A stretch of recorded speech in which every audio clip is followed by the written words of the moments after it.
का सन्नाटा चारों ओर फैला हुआ था। ट्रक हाईवे पूरा सुनसान था। चारों ओर ठंड से हाड़ कपा देने वाली ठंड चल रही थी। हाईवे के चारों ओर घना जंगल था। उसी हाईवे पर एक मर्सिडीज दौड़ रही थी। उसमें 3 लोग सवार थे, राहुल, निधि और उनकी 10 साल की बेटी तानिया। राहुल अपने दोस्त सैफ के घर ईद की पार्टी में शामिल होने के लिए गया था और पार्टी करके घर लौट रहा था। निधि ने मुस्कुराकर ड्राइव करते हुए राहुल से कहा, कुछ भी कहो राहुल, आज तो ईद की पार्टी में मजा आ गया। हाँ, मेरा दोस्त बहुत ही बिंदास और हंसी मजाक करने वाला व्यक्ति है।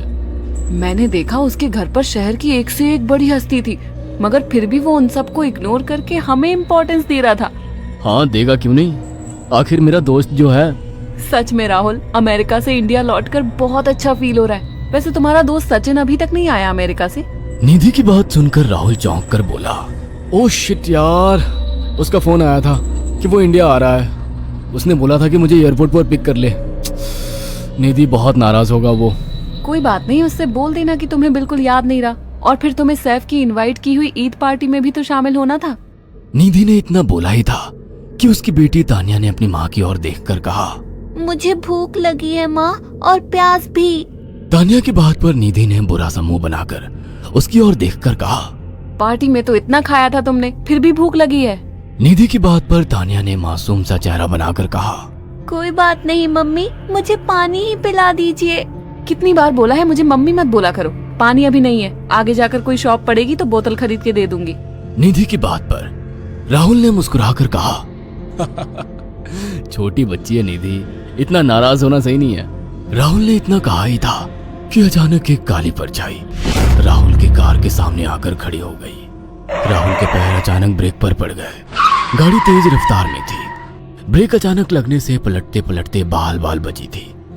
राहुल के चेहरे पर भयानक ठंडी में भी पसीने की बूंद टपकने लगी। वो दोनों कार से बाहर निकल आए। निधि ने डरते हुए कहा, आखिर कौन था ये? ऐसा लगा जैसे कि कोई भयानक काली परछाई मेरे कार के सामने आकर खड़ी हो गई हो। वह दोनों काली रात के सन्नाटे में इधर उधर देखने लगे। तभी निधि को एक घने पेड़ के पास 2 चमकीली हुई आंखें दिखाई दी। उसकी आंखें बिल्कुल भेड़ियों की तरह लग रही थी। निधि ने चीखते हुए राहुल से कहा, राहुल देखो कौन है वो, जल्दी से गाड़ी में बैठो, मुझे बहुत डर लग रहा है। राहुल ने उस तरफ देखा तो उसके रोंगटे खड़े हो गए। वो दोनों गाड़ी के अंदर बैठने ही वाले थे कि अचानक एक अजीब सा चेहरा वाला भयानक सा आदमी बिजली की रफ्तार से उनके सामने आकर खड़ा हो गया। राहुल ने देखा कि उसका चेहरा बिल्कुल सड़ा हुआ था और उसकी आंखें भेड़िए की तरह चमक रही थी। उसके लंबे लंबे बाल उसके कंधे तक आ रहे थे और उसके दांत भेड़िए की तरह बाहर की ओर निकल रहे थे। हाथों की जगह नुकीले पंजे थे। राहुल को देखकर अजीब से अंदाज में हंसने लगा, मगर जैसे ही राहुल की नजर उसके कपड़ों पर गई, राहुल की आंखें फटी की फटी रह गई। वो हकलाते हुए बोला, भाईजान, भाईजान, मुझे माफ कर दो, मुझे छोड़ दो। राहुल ने इतना कहा ही था कि अचानक उस अजीब से दिखने वाले भयानक आदमी ने अपने पंजों से राहुल की गर्दन कसकर पकड़ ली और एक ही सेकंड में उखाड़ कर जमीन पर फेंक दी। राहुल के धड़ से लाल रंग का खून का फुहारा फूट पड़ा।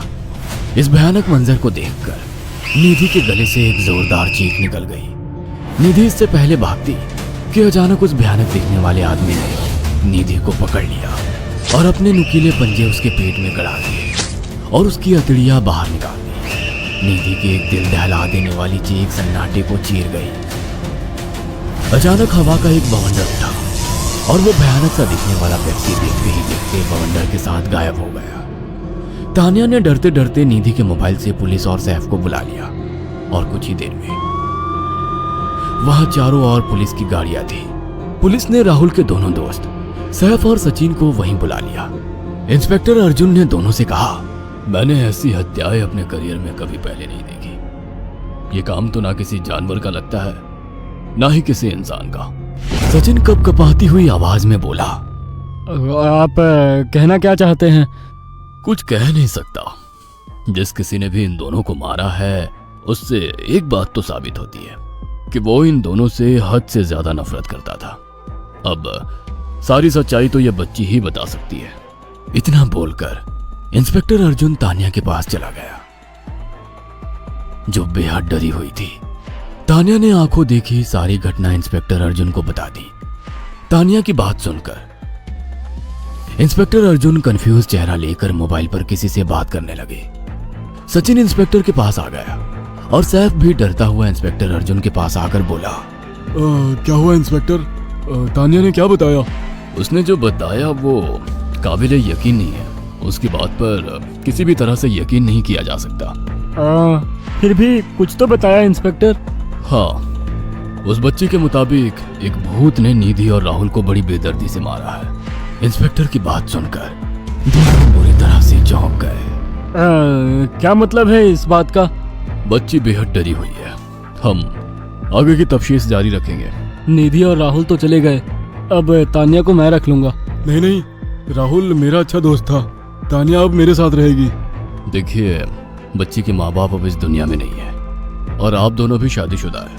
मुझे नहीं लगता कि आप दोनों बच्ची की सही से देखभाल कर सकते हैं। मेरी कोई औलाद नहीं है। मैंने अपनी पत्नी को फोन कर दिया है, वो भी IPS ऑफिसर है। ये बच्ची आज से मेरे साथ रहेगी। उसका मासूम चेहरा मेरे दिल में उतर गया है।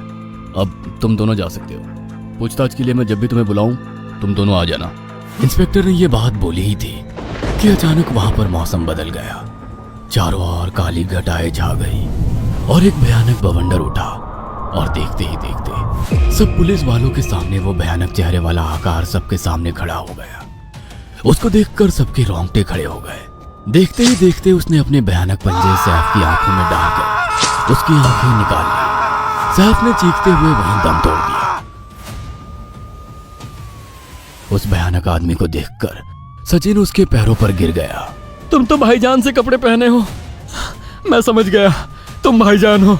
मुझे माफ कर दो भाईजान, मुझे यहाँ से जाने दो। मैंने कुछ नहीं किया था। वो भयानक चेहरे वाला गुर्राते हुए बोला, बता इन सबको कि ये सब इतनी भयानक मौत क्यों मरे। सचिन दौड़ता हुआ इंस्पेक्टर अर्जुन के पास गया और बोला, मैं जानता हूँ इसने इन तीनों को क्यों मारा। इसका नाम भाईजान था। जब ये जिंदा था ये किसी का भाई किसी की जान था। बहुत साल पहले ये हम सबका बहुत अच्छा गहरा दोस्त और बिजनेस पार्टनर था। ये सबकी बहुत मदद किया करता था। इसकी प्यारी सी बेटी थी तानिया, जो इस वक्त कार के अंदर बैठी हुई है। ये इसी की बेटी है। भाईजान अपने सारे पैसों से एक बहुत बड़ा हॉस्पिटल खोलना चाहता था जिससे गरीबों का मुफ्त इलाज किया जा सके, मगर हम तीनों इसके लिए तैयार नहीं थे। हमारी नीयत उसकी दौलत पर खराब थी और एक दिन हम सब धोखे से ईद के दिन भाईजान को यहाँ ले आए और इसे मारकर फेंक दिया। तो फिर तुम सबने इसकी बेटी को क्यों जिंदा छोड़ दिया? हमें बाद में पता लगा कि भाईजान ने सारी जायदाद अपनी बेटी के नाम कर दी है, इसीलिए हमने भाईजान की पत्नी को भी मार दिया। और तानिया का तुम 18 साल की उम्र पूरी करने का इंतजार कर रहे थे ताकि सारी जायदाद अपने नाम करा सको और बाद में उसे भी ठिकाने लगा सको। इसी के लिए तुम दोनों इस मासूम बच्ची को अपने साथ रखने की जिद कर रहे थे। जी, आपने बिल्कुल सही कहा। हम तानिया को भी इसी जगह लाकर मार देते। सचिन की बात सुनकर इंस्पेक्टर अर्जुन की आंखों में खून उतर आया। इंस्पेक्टर अर्जुन के कुछ कहने से पहले ही भाईजान बिजली की रफ्तार से इंस्पेक्टर अर्जुन की आंखों के सामने से सचिन को पकड़कर ले गया और उसके शरीर के टुकड़े टुकड़े कर दिए और हवा में उठे एक तेज बवंडर के साथ गायब हो गया। सारी घटना इंस्पेक्टर अर्जुन की आंखों के सामने हुई थी। तानिया को इंस्पेक्टर अर्जुन और उसकी पत्नी ने अपनी बेटी की तरह पाला।